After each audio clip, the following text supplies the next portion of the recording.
नमस्कार, मैं डॉक्टर सपना अग्रवाल अपने चैनल में आप सभी का स्वागत करती हूँ। किसी भी साहित्य को समझने के लिए उसकी व्याकरण का ज्ञान होना आवश्यक है। इसीलिए आइए आज मैं आपको संज्ञा का अर्थ व उसके भेद समझाने का प्रयास करूँगी। संज्ञा वह शब्द जो किसी व्यक्ति, प्राणी, वस्तु, स्थान, गुण, अवस्था व भाव के नाम का बोध कराता है या ज्ञान कराता है, वह संज्ञा कहलाता है। जैसे राम एक व्यक्ति का नाम है, हाथी एक प्राणी है, कंप्यूटर एक वस्तु है, दिल्ली एक स्थान है, ईमानदारी एक गुण है, बुढ़ापा एक अवस्था है, सुख एक भाव है। इसके अतिरिक्त खाने पीने की कोई चीज़ का नाम, फिल्म व किताब का नाम भी संज्ञा ही है। संज्ञा के 5 प्रकार होते हैं। पहला व्यक्तिवाचक संज्ञा, दूसरा जातिवाचक संज्ञा, तीसरा समूहवाचक संज्ञा, चौथा द्रव्यवाचक संज्ञा और अंतिम है भाववाचक संज्ञा। संज्ञा शब्द अपने आप में बहुत बड़ा है, इसमें बहुत सी चीज़ें समाई हैं।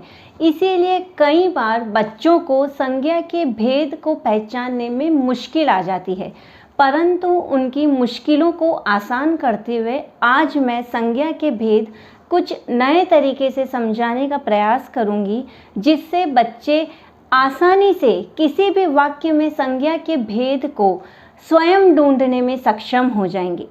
बच्चों की सुविधा को ध्यान में रखते हुए मैं सबसे पहले समूहवाचक संज्ञा को समझाती हूँ।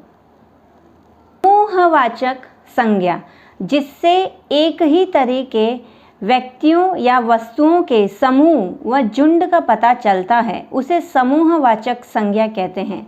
इस संज्ञा के शब्द हैं भीड़, गुच्छा, झुंड, दल, वर्ग, समिति आदि। उदाहरण देखते हैं हम इसके। पहला, मेरे परिवार में 4 सदस्य हैं। दूसरा, हाथियों का झुंड जा रहा है। तीसरा, स्टेशन पर भीड़ हो गई है।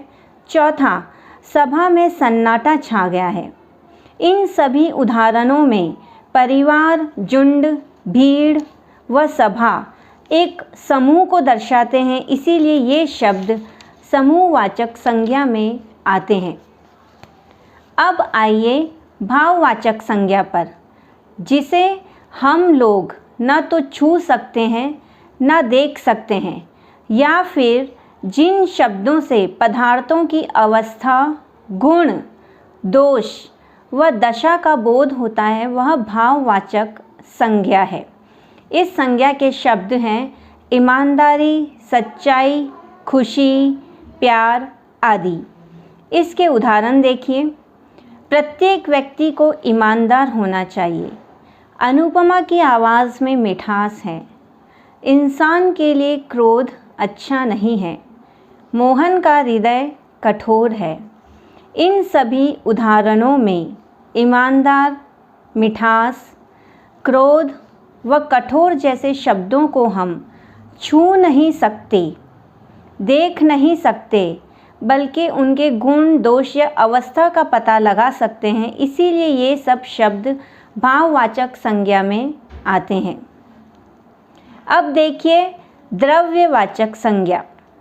ऐसा कोई पदार्थ या द्रव्य जिसे तौला या मापा जा सकता है, मतलब मेज़र किया जाता है, वह द्रव्यवाचक संज्ञा है। इस संज्ञा के शब्द हैं तेल, पानी, पेट्रोल, सोना, चांदी, दाल, आटा, गेहूँ आदि। इसके उदाहरण देखिए। पानी की प्रत्येक बूंद कीमती है। दूध पीने से ताकत आती है। दाल सेहत के लिए अच्छी रहती है। पेट्रोल के बिना गाड़ी नहीं चलती। इन सभी उदाहरणों में पानी, दूध, दाल व पेट्रोल ऐसे पदार्थ या मटेरियल्स हैं जिन्हें तोला व मापा जा सकता है। इसीलिए ये शब्द द्रव्यवाचक संज्ञा में आते हैं। व्यक्तिवाचक संज्ञा। किसी व्यक्ति, वस्तु व स्थान विशेष के नाम को व्यक्तिवाचक संज्ञा कहते हैं। इस संज्ञा के शब्द हैं राम, दिल्ली, रामायण, होली आदि। उदाहरण देखिए, रमेश खेल रहा है। गंगा एक पवित्र नदी है। रामायण एक ग्रंथ है। हिंदी हमारी मातृभाषा है। इन सभी उदाहरणों में रमेश, गंगा, रामायण व हिंदी जैसे शब्द किसी विशेष व्यक्ति व वस्तु को बताते हैं, इसीलिए व्यक्तिवाचक संज्ञा में आते हैं।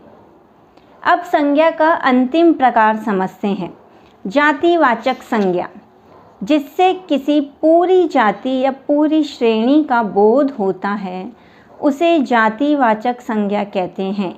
इस संज्ञा के शब्द हैं विद्यालय, अस्पताल, लड़का, शहर, कुर्सी, मोबाइल आदि। उदाहरण देखिए, पेड़ पर पक्षी बैठे हैं। स्कूल में बच्चे पढ़ते हैं। शेर शिकार करता है। सड़क पर गाड़ियाँ चलती है। इन सभी उदाहरणों में पेड़, पक्षी, स्कूल, बच्चे, शेर व गाड़ियाँ जैसे शब्द जातिवाचक संज्ञा में आते हैं, क्योंकि ऐसे सभी शब्द किसी एक विशेष वस्तु के नाम को नहीं बताते। जैसे पेड़ व पक्षी जैसे शब्द में सभी छोटे बड़े पेड़ व पक्षी आ जाएंगे, इसीलिए ये जातिवाचक संज्ञा में आते हैं। उदाहरण के तौर पर मैं कुछ वाक्य आपको समझाती हूँ। पीपल के पेड़ को पूजा जाता है। इसमें पीपल शब्द व्यक्तिवाचक संज्ञा है, क्योंकि वह एक विशेष पेड़ को दर्शा रहा है, जबकि पेड़ शब्द जातिवाचक संज्ञा है। इसी तरह हम दूसरा उदाहरण देखते हैं। मारुति 800 गाड़ी सड़क पर तेज़ी से दौड़ रही है। इसमें मारुति 800 व्यक्तिवाचक संज्ञा है, क्योंकि वह किसी विशेष गाड़ी को दर्शा रही है, और गाड़ी शब्द जातिवाचक संज्ञा है, क्योंकि वह सभी प्रकार की गाड़ियों को दर्शा रहा है। इसी तरह हम कुछ और वाक्य भी देखते हैं, जैसे आज मौसम बहुत अच्छा है। इस वाक्य में संज्ञा के रूप में मौसम शब्द है, परंतु उसको पहचानने का तरीका मैं आप सभी को बताती हूँ। आप ध्यान से सुनिए। मौसम शब्द व्यक्तिवाचक नहीं है। यह किसी की जाति को भी नहीं बताता, न ही मौसम कोई द्रव्य या समूह है। तो फिर भाववाचक संज्ञा ही बचता है, जो मौसम है। एक अन्य उदाहरण देखिए। कल हमारी कक्षा के बच्चे खेलने जाएंगे।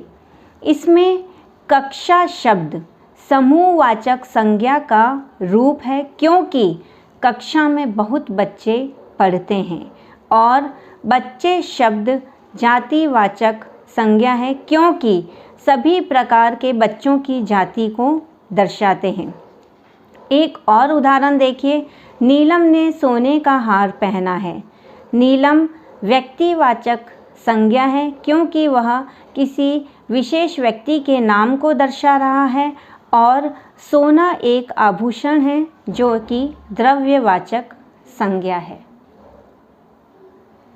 इस प्रकार किसी भी वाक्य में संज्ञा के भेद को आसानी से ढूंढा जा सकता है। आप अपने प्रश्न मुझे कमेंट्स बॉक्स में लिखकर भेजिए। मैं उनके उत्तर देने का अवश्य ही प्रयास करूंगी। आगे की जानकारी के लिए मेरे चैनल को सब्सक्राइब कीजिए, लाइक और शेयर कीजिए। धन्यवाद।